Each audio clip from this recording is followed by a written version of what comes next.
Okay, we ready? We're ready. Okay. Yeah. Good evening, everyone, and welcome to Portsmouth Coffee Talks Evening Edition show. And I'm James Overton, and welcome everybody. And I'm here with co-host Leah Drake Stitt, Thomas the Colonel Chapman, and Dr. Ernestine Duncan. You see, I called her a co-host. She's a guest co-host, but she's a co-host. We Thank you. have to drop the guest after a while because she is the actual co-host of the Portsmouth Coffee Talk. And we are here tonight to talk about gratitude and how it affects our mental health and a lot of other things that we experience during our life. It's one of those things that's probably appropriate nowadays with all the crazy things going on. And we sometimes we just have to sit down and be thankful for everything. You know, it can be just as serious as being thankful for getting a second chance of life, or it could be minimal, like wearing a hat like I have on, being proud, bench proud, you know, being proud, being a part of a team, even though I rode the bench. So, you know, that's a part of gratitude. Who made that hat for you? Who did that? I ordered it, yeah. But anyway, that shows the span of gratitude, and it doesn't have to be something real major. It can be something real simple that can make life even simpler for you or someone else. And it's appropriate that we are talking about gratitude, and Leah's in the Lord's house tonight, so I guess can't get any more That's pure gratitude. pure gratitude. But anyway, let's get to our subject here. And Dr. Duncan, thank you for being here. And well, maybe you can start off by giving a clinical definition of gratitude. Well, let me just also start by saying thank you. I am grateful for the opportunity to be here with you again tonight and to be considered a guest host.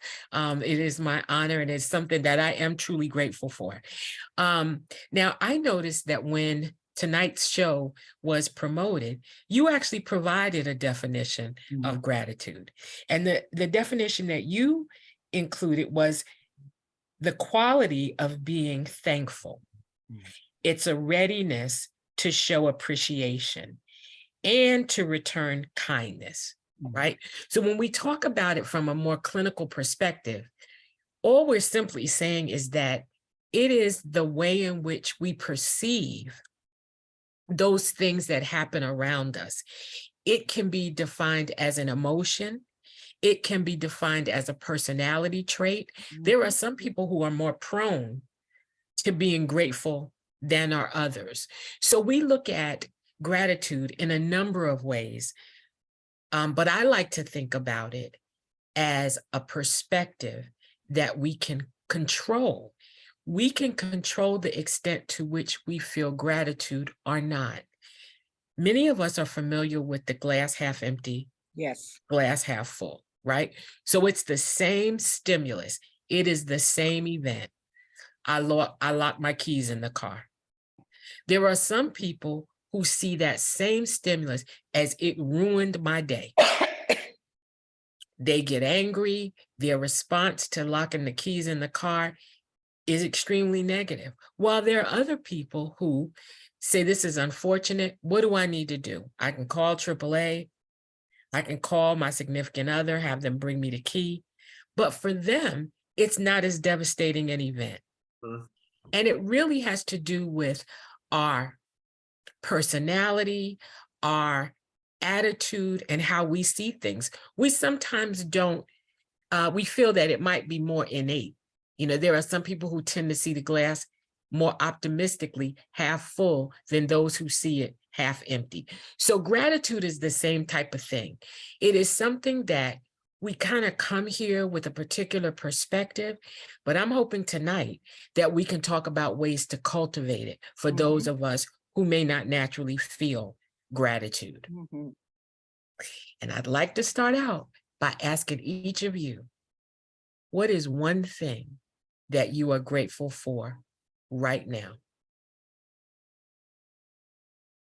Who started?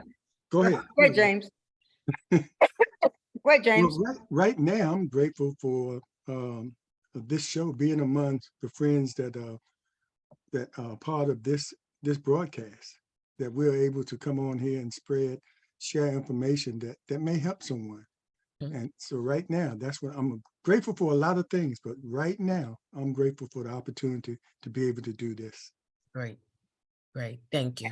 And I would say that I'm grateful for family and friends. Great. And I am grateful because I guess because I was blessed to get another day. I've always said that if you're blessed for another day, because I have been around in my professional career around so much death and dying Mhm. and trauma and stuff, that life is so precious. And it, it Yes. really disturbs me when I see the gun violence that is happening out here, that and in these that people's lives can be snuffed out for nothing. And so if you wake up and when you wake up in the morning, you put your feet down on the floor and you wiggle your toes and they still work, Amen. That's for sure. get up and run to the bathroom if you're at my age In the middle of the night. in the middle of the night, but then and you still got your senses and stuff, it's a good day, and we can Mhm. deal with all the other small stuff. That's right. That's right. So what I really like about the things that you identified is that it really forces us, this is the first step to being, to cultivating your gratefulness. You've got to tune all of the background noise out. Mhm. And you've got to determine what is the thing in this present moment that I'm grateful for. It could be, and as Mr. Overton said, it could be, I'm grateful for a lot of things, but right now in this moment, the thing Mhm. that I choose is that I have access to this show that I'm responsible for. Because, there's somebody who would say, Lord, I got to do that show tonight. I'm tired. But it's the choice of looking at it as a positive thing. There are many people we know that would say, I wish I had another family. Mhm. Oh, yeah. I don't really have friends, but you choose right now to be grateful for the family and the friends that you have, Exactly. right? There are many people, Colonel, who, regardless to the blessings that you identify, they would dread this day Mhm. for a number of reasons. So sometimes we just have to stop, drown out all the noise, and figure out that one thing. It links to what we've talked about before, which is mindfulness. Mhm. That is just paying attention in the present moment. In the present moment, it helps us to cultivate our gratitude. Mhm.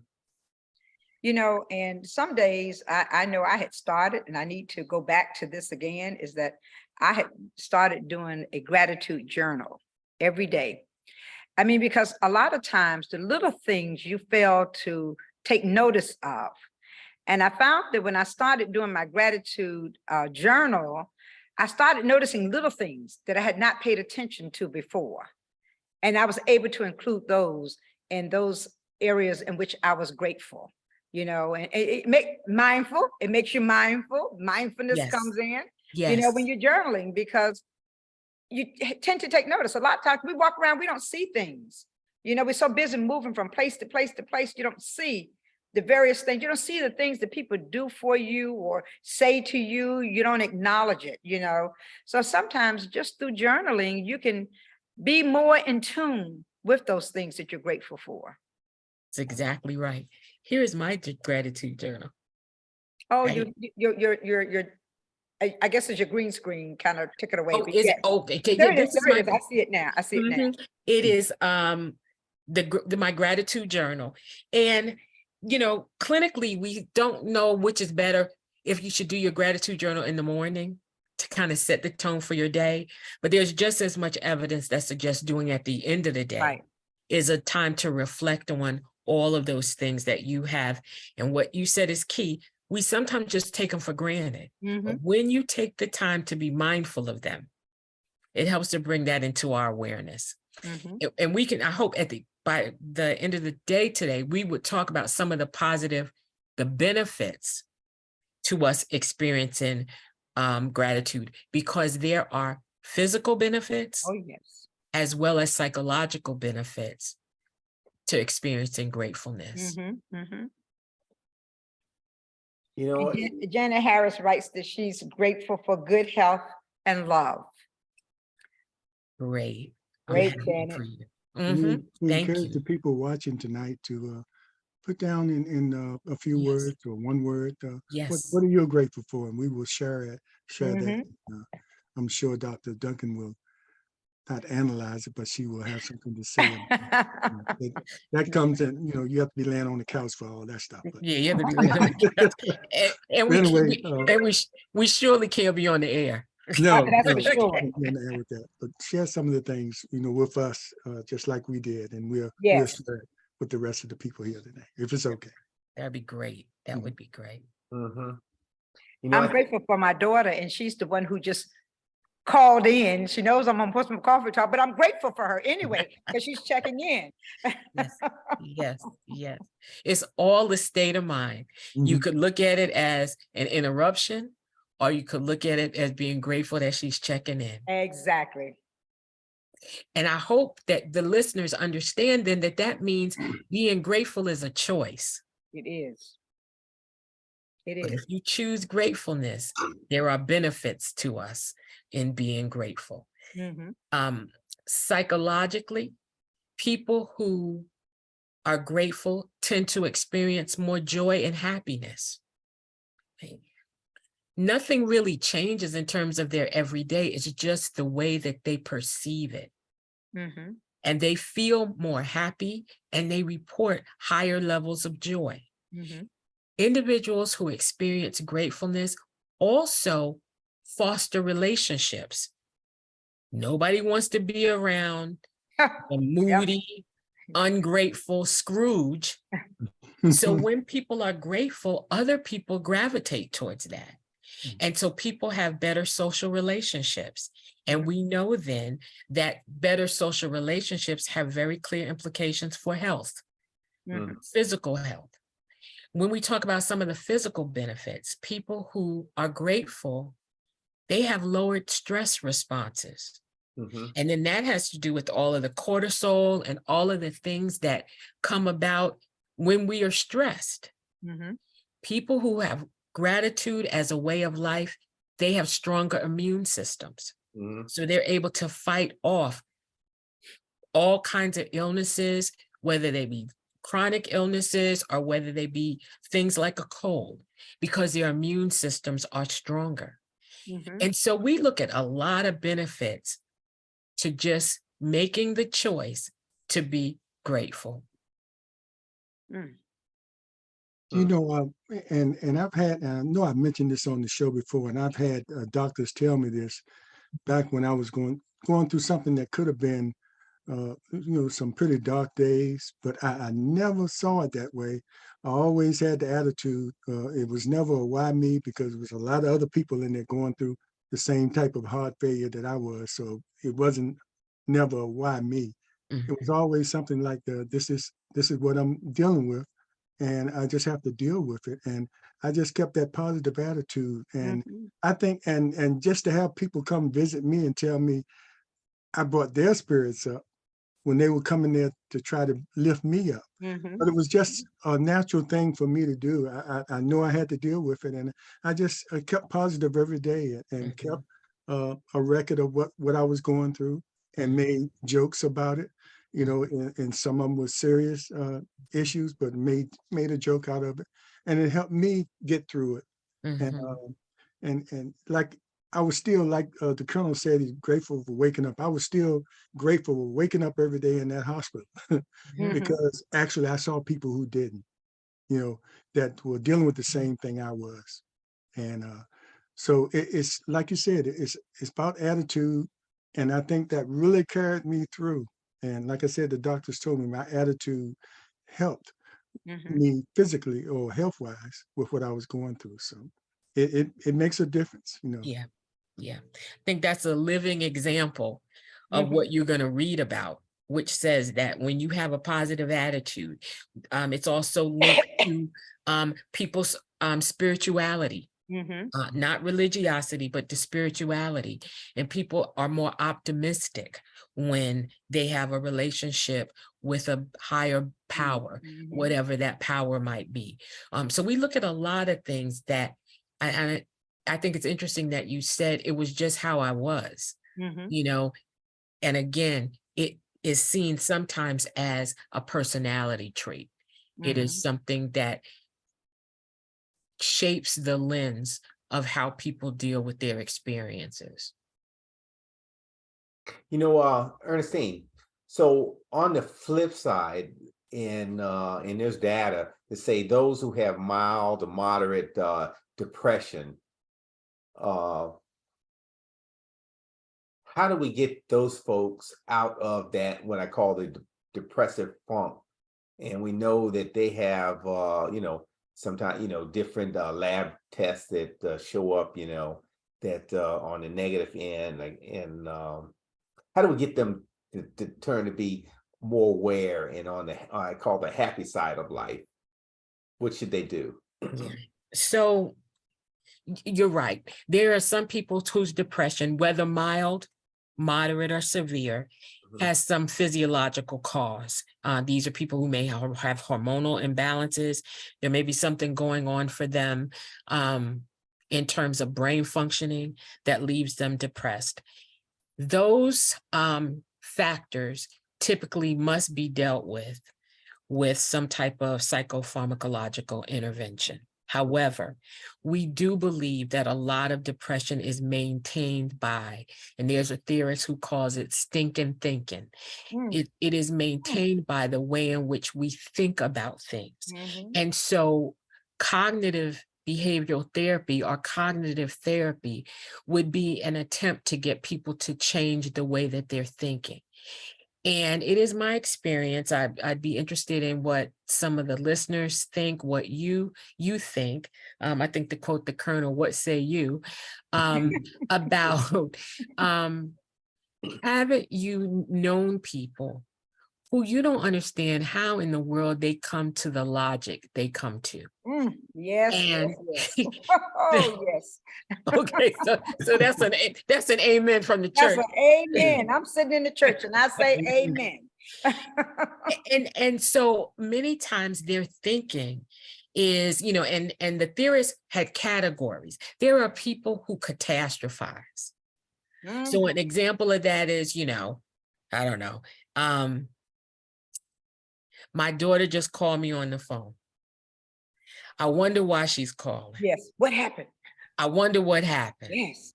And now I'm not answering. And so I guess she's stranded someplace. And they then go on this downward spiral that you can't help but to get depressed about.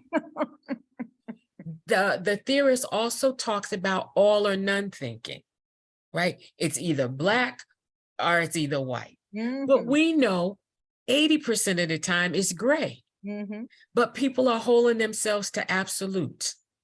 And 80% of the time they're going to miss the mark because it's gray. And so then they end up feeling insufficient, or if they've, as though they've made a mistake, and that contributes to feeling depressed, right?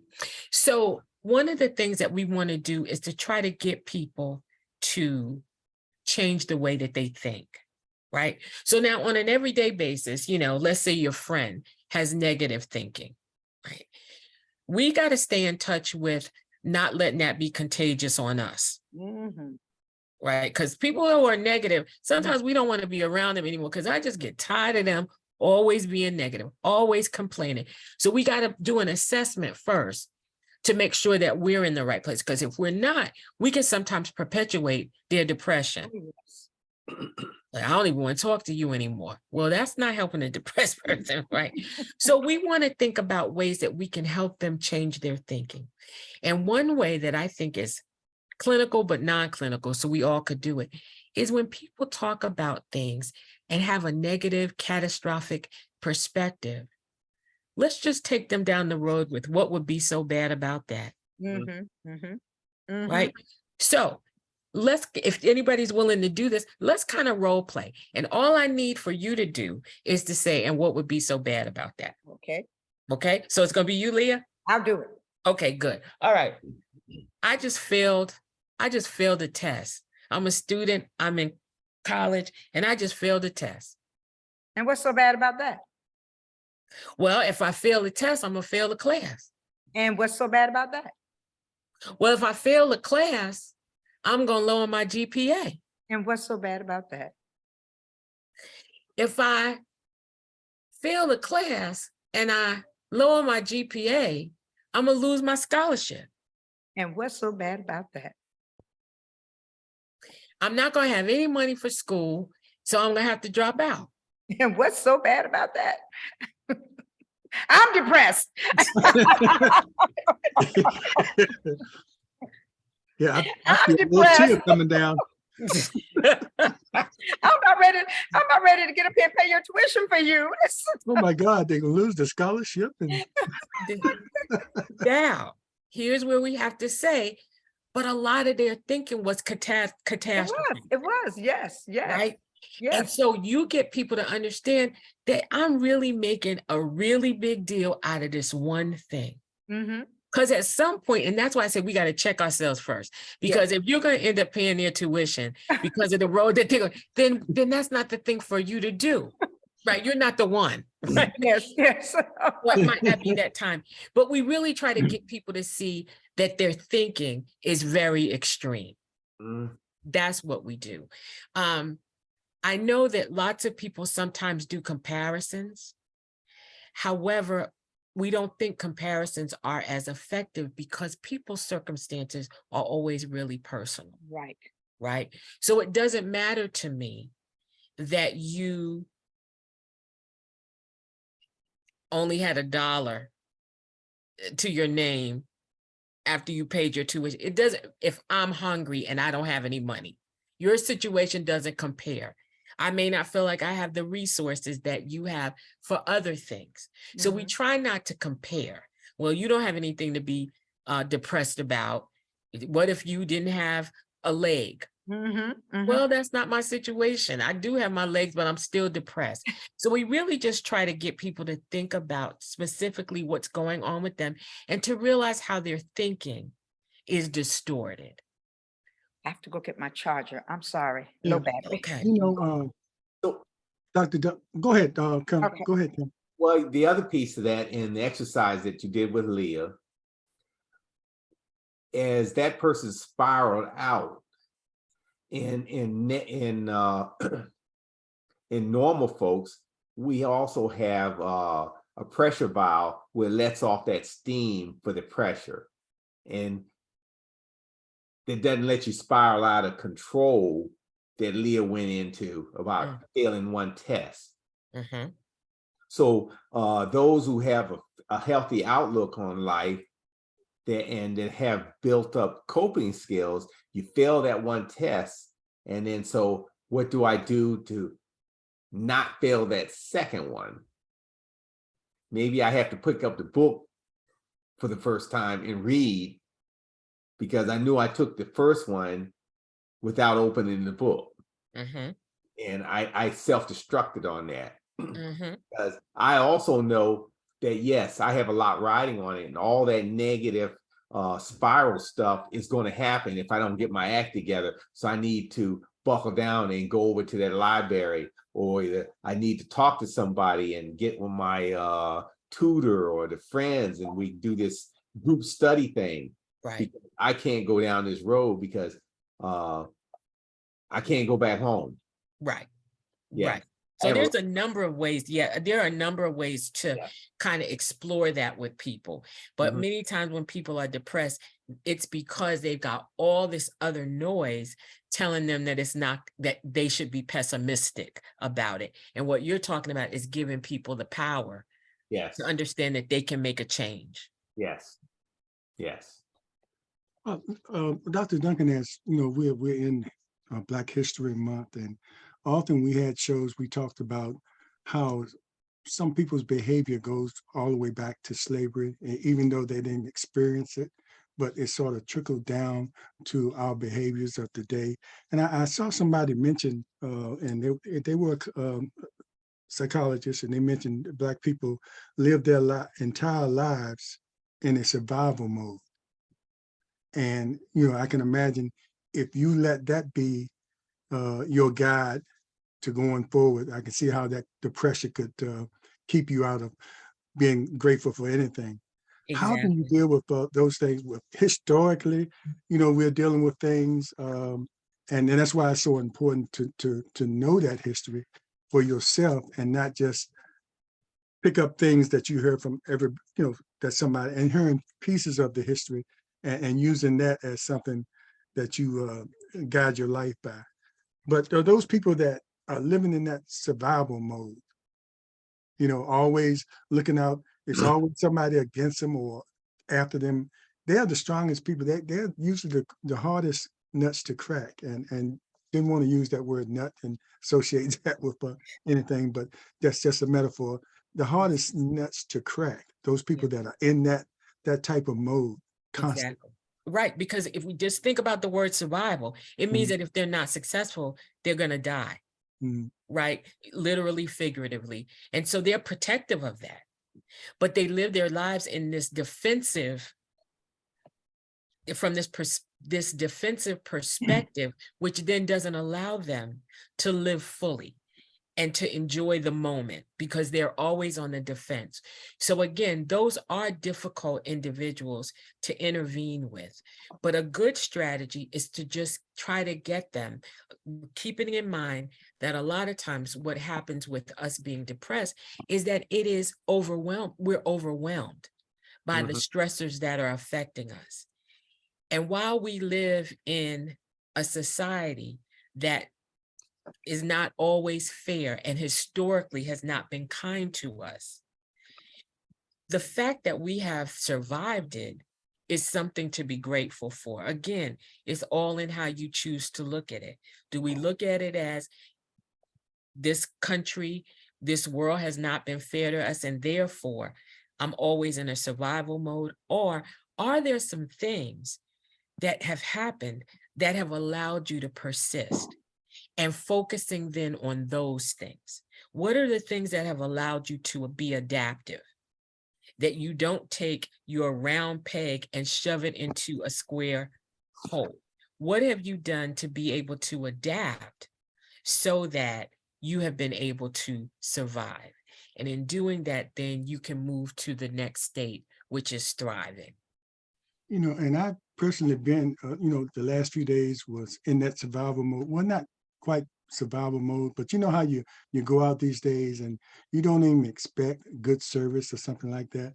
So you just out there and you say, well, I didn't expect them to say thank you and things like that. And the other day, Benet and I went out, and everywhere we went, the service, people were saying good morning, good afternoon, how you doing? How can I help you? And by the time we got home, we were in such a better mood than we were when we started out the day because of the actions of other people. And that's Exactly. what we're talking about. If you start off being grateful and showing that gratitude, might rub off on somebody else. It's just as contagious as the negative Yeah. Mhm. attitude.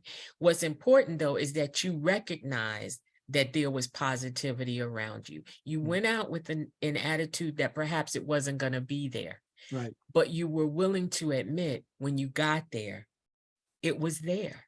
Mhm. And I think, and I'm willing to bet you and your wife then reciprocated it back. Yes. In some places, we let the people know we appreciate you know, the way you approached us and treated us. Mhm, And mhm. hopefully that let them know, well, that's a good thing to do if we get it back. Reinforces it. Mhm, Reinforces, right? mhm. Yeah, I try to maintain a positive attitude when I anywhere I go, and try to be upbeat, because there's a physiological piece to that. It makes you stay healthy if you can maintain that balance. And the other Yes, piece that we haven't talked about too is, and I think Leah said that, or said about family and friends.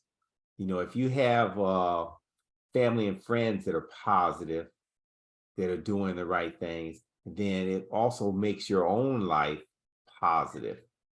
But if you have a group of folks that you hang out with that's always on the negative side, they can also put you in what I call the crab theory. And in the crab theory is they will, if you ever cook crabs in the South, they will pull you down and nobody escapes. Mhm, Yes, and mhm. and to use that as a metaphor. Yes. And so what do you do when you're in that setting? Because sometimes we don't have control over the Right. people that we are around when it's family. We can sometimes make some choices around friends. But Mhm. what do we tell ourselves when we're in this situation with people who, for whatever reason, are not like what James talks about? They're not positive. They're not reinforcing. What do we do? Mhm. You Yeah. know, you're right, because I have some people who I used to be around, but I find it hard to be around them now because every time I'm around them, they're talking about what medications they're on, how many doctor's appointments they have. Mhm. Uh, you know, what went bad this morning. Every time you're with them, it's always what happened this morning, and things are just not right, you know, and I got to take all this medication, and my hip hurt, and my leg hurt, and my back hurt, you know. And sometimes you just get to the point. I had one lady, and I knew it wasn't right. I knew it wasn't right. But when she got started, I said, it's not your day. This is Mhm. not your day. I can't do this with you Mhm. today. Mhm. You know, it's a constant with you. And today I just can't do it with you. It's not the day, you know, and maybe I was wrong, but I felt that she had poured so much negativity in me over such an extended period of time that I could not absorb any more of it into my being because it was draining me. It had gotten to the point when I would see her, I would start getting a headache or feeling sick to the stomach because I didn't want to hear all of that, you know? Yeah. I think what you did was the right thing. I think that we have to keep in mind that it's the way that we do it. But we cannot sacrifice ourselves, our mental Exactly. health, our physical health, for the sake of other people who may not be able to manage their own.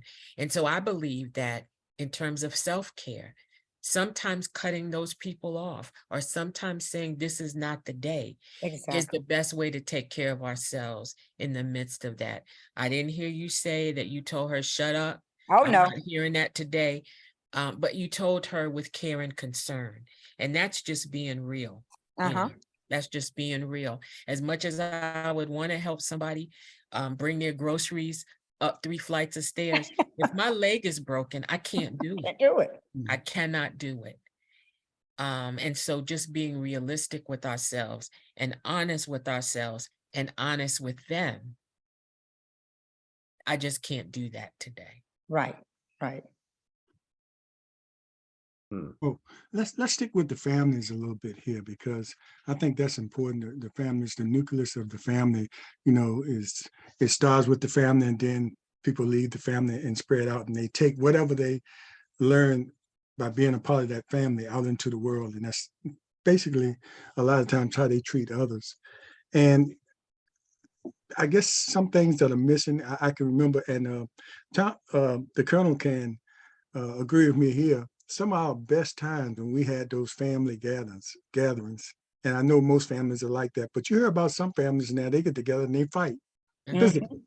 And I never can understand that. We probably had about 2 or 3 stand-up comedians at every cookout, you know, mhm, and I mhm. think a lot of other families can attest to that too. But some of the things that needs to be done outside of those gatherings in the immediate families, telling Mhm. each other that you appreciate them. Yes, Tell your children instead of cussing them out because they yes, did something wrong. I appreciate you. yes, I'm so glad that you are in my life yes, instead of saying, well, you're here and I got to take care of you now. Because exactly. but Exactly. saying those things, well, you were a blessing to me. Mhm, And the same thing with the children. Instead of saying, you have to take care of me because I'm here, or what are you going to do for me? Tell your parents you appreciate everything they're doing for you. You know, they might not be able to do everything. mhm. It's those things that start right in the nucleus family that Right, affect so many people because it branches out in so many different areas. Mm-hmm. right. I like what you said. I think also we have to understand that we may not like everything about a person. Mhm. And sometimes we got to dig deep To find, to find the Deep, one thing that we deep, do. deep, deep. I like your glasses, and it stopped there. Right, right. Right. And they don't always have those, but go ahead. I'm Right. sorry. But we need to do that in order to show the appreciation, right? Because it's got to be, I like your glasses, I like the way your fingernails are at the top of your fingers. I don't know. There's something that we Whatever can it be takes. grateful for. Yeah. But can you see how then that changes everybody's perspective? It changes yours because now you see something that you're grateful for, and it changes theirs because there's something that they can feel appreciated for. Mhm. And so it changes the atmosphere. The other day, was trying to get a replacement Social Security card. Whew. And so I took it upon myself to go to the office because I thought that it would get me what I needed quickly. And that's not the case. So I want everybody to know that. Try to do it on, try to do it online if you can. Yes. But they hadn't given me the correct information. And so I was there with the documents they told me to have. But the person who serviced me took all of the sting out of everything I could have responded to in a negative way. And first he started by saying, "We did not tell you correctly, and for that, I'm sorry. Mm, But what let a me tell blessing you," there. and so I still couldn't get the Social Security card that moment, Mhm. but it took all of the sting out of me being able to yell and have recourse with him because he took ownership of his attitude, and the way in which he expressed it was positive. Mhm. And so the same thing happens when we have gratitude, right? We change the atmosphere. Right. We change it for ourselves, and we change it for the person that's there as well. I'm sorry, but I'm going to have to ask you guys to excuse me 1 minute because there is someone knocking. Oh, go At your ahead. door. So Go I'm ahead. coming right back. Somebody's knocking at her door. It must be Jesus. But Leah, anyway, Leah, you're giving us a great tour of the church, but looks like yeah, you're going to the I'm dark, trying to find sufficient lighting. looks like you're going to the dark side. Man. Let me move back over. I couldn't find a cord over there. Couldn't find a plug No. over there. I found the plug, but I couldn't get down that low to plug it in. So But we are grateful of the tour of the church. we're grateful, and Yes. and this looks a little better here, does it? A lot better. Yes. Well, I have to get something to put the computer on because I can't sit here and hold it in my hand for 30 minutes. I'm gonna get something. Mhm. Yeah, take your time. I'm just, you get it right. Oh, You're out of your element, so I'm totally out of my element. you'll have to take a little while there. Oh, I see But the I guess all of us have been in those situations. Colonel, you said, you always, and I noticed that about you, always have a positive attitude, and no matter where you go, not unless somebody is completely wrong, you have to put them straight. But yeah. it makes a difference when we go places. Sometimes, the way you treat the people that are servicing you, and sometimes it doesn't work at all. They just, I don't know what to say, but it makes a difference. Sometimes you can put a smile on somebody's face by smiling at them and being pleasant to him, because, sometimes people working, you say, well, I've been there. And I know that some days you don't want to be here. And you might just have had the worst customer in the world, and then I walk up. So Yeah. I get the residuals of that last person you wait on. And especially be careful in the hospital. Fussing at nurses is not a good thing to do. not a I good place found to that be. out early when I first started going in there. I would be evil to the nurses because I was trying to figure out what's going on. And I thought about it. These nurses are giving me medication. They're giving me shots. And I'm treating them like, like they're the worst person in the world, and that changed my whole attitude. Not just because, they had my life in their hands, but it was just the right thing to do because they were there just doing the job. Mhm, mhm, mhm. We have to consider that sometimes. Yeah. Ernestine, I'm trying to get better lighting. Everything okay?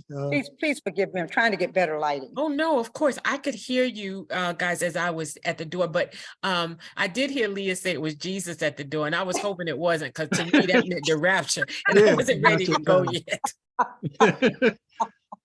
I wanted to come back. So here I Yes. am Jesus back. making house calls now? He says Yeah. every day he's making house calls. Uh-huh. I hope he is. Well, that wasn't him. That was Okay. Amazon. To some people, well, nothing. Don't say it. Don't say it, James. I can feel it coming out of your mouth. I think I'm going back to my same spot here. I think I can get back over here. Yeah, hurry up, Leah. I'm getting dizzy. Go ahead. Go ahead. Go ahead. Y'all keep. Let me go off screen while I'm doing this. How about that? So the question is, you've mentioned a couple of times now, James, where you've been grateful and you've changed how does it make you feel when you show gratitude? It made me feel a lot better. I thought I was showing control, being the way I was, because my thing was, I'm not going to, I thought I knew more than the nurses, and I'm not going to let them, tell me what to do. I know how I feel. And all these people come and ask me the same question in there. And I thought I was being in control of the situation because, I just had that kind of attitude. And when I changed it, it changed the whole, we had a nurse come on here and actually say, when the nurses checked in, it was a good day for them when they found out they were serving me for the day.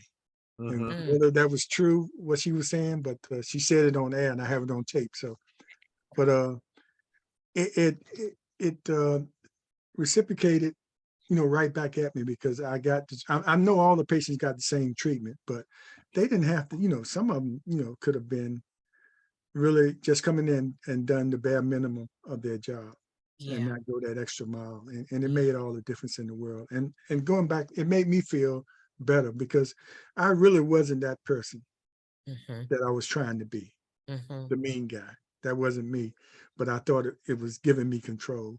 mhm. So when I reverted back to who I was, I felt comfortable in myself, in my own Yeah. space. You know, And I You know think, what, that the was people me. understand that sometimes patients, in their moments of stress and they lash out. And Mhm. so they also have thick skins to let you get by, let you, what we call, let you vent and let that get you, or let you get it off your chest so your family members get out their chest. And Mhm. so then we can talk and find a solution. And then there are times where there are no solutions, especially when you have to deliver bad news to a family. Mhm. And then all you can do is empathize with them and help them, make better decisions on the other end and to deal with the problem that's in front, even though sometimes it is terminal on the other end.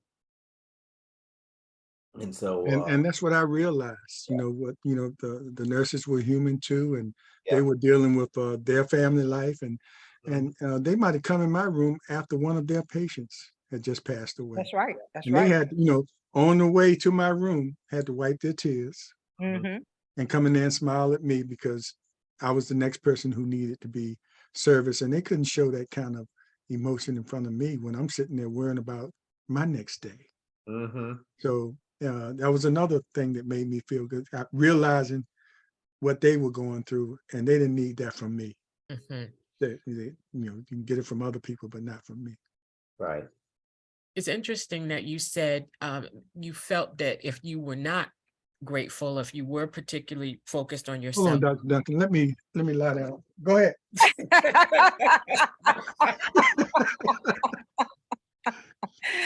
Just thought it'd be more effective that way, but that's okay. Go ahead. I Tell don't them- practice that way, Tell, but tell them $500 an hour. That's for a psychiatrist, not a psychologist. right. Right. Right. But it's interesting that you felt like you were showing control, exerting control when you were self-focused, but ultimately you ended up having control, Mhm. right? Because you changed the exchange between you and the nurses by being more kind and sensitive. Mhm. So if control was what you wanted, you ultimately still ended up with it, Yeah. but just in a more positive way. More positive and more respectful way. Yes. Yes. And I was grateful to them for what they. Mhm. And therefore, they were grateful when you were on their caseload. Right.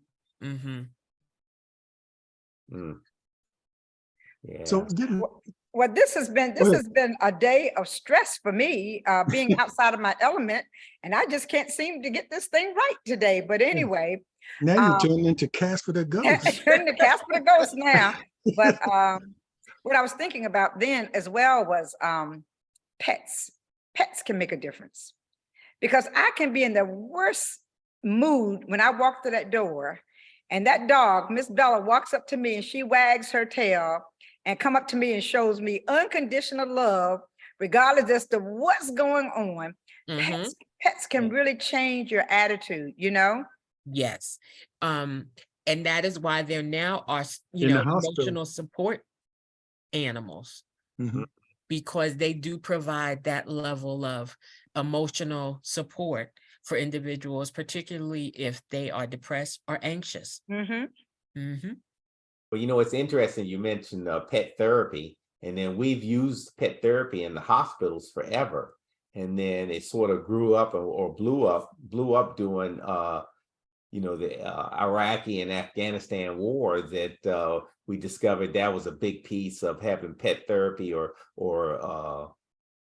dogs or pets to help you through the like emotional place, get you into a better place emotionally. And so, Mhm. we've done that in healthcare forever. Mhm. And, Mhm. But And it's trending now. and the last thing on that pet therapy thing, I went to visit somebody in the hospital one time, and they brought a pet in for the person that was in the hospital, and the dog came to me. And I'm visiting. Next thing I know, I'm in heart failure. I mean, a few months after that, the dog sensed it or He whatever. But sensed it. That's right. they brought the dog in. I was visiting someone. Uh-huh. They brought the dog in, and they usually know who the patient is. And the dog came straight to me and put his head on my lap. I said, "No, that's the person in the hospital." And then, well, it might have been a little longer than a few months, but not too long after that, Mhm. was my first diagnosis of Mhm. an enlarged heart. Mhm. So that's my pet story. Mhm. They sense when something is wrong, Yeah, Yes. and Yes. that. and will stand by you and be with you until whatever the situation is corrected. Mhm. yes. Mhm. Mm. So how do we translate this gratefulness? I guess it has to start with the teachers into our schools. I mean, I guess we have teachers now. I don't know, Leah, you're in the schools a lot. You have. I know when we were coming up, they had a lot of teachers that were trying to teach that type of thing. Maybe not to that point, but their actions showed, in a way, how we should be grateful for what we have. On whatever level we are as children. Is that going on? Do we need more of that in the schools now? Because, if it starts young, I We believe definitely need more of it in the schools now, because Yes, Lord have mercy. the whole thing about it is when you realize the situations that kids come out of, and what they experience in the course of 24 hours. Many kids experience things that we as adults have never experienced in our lives. When they come into a classroom setting and a teacher's hollering and screaming at them, that's what they're accustomed to.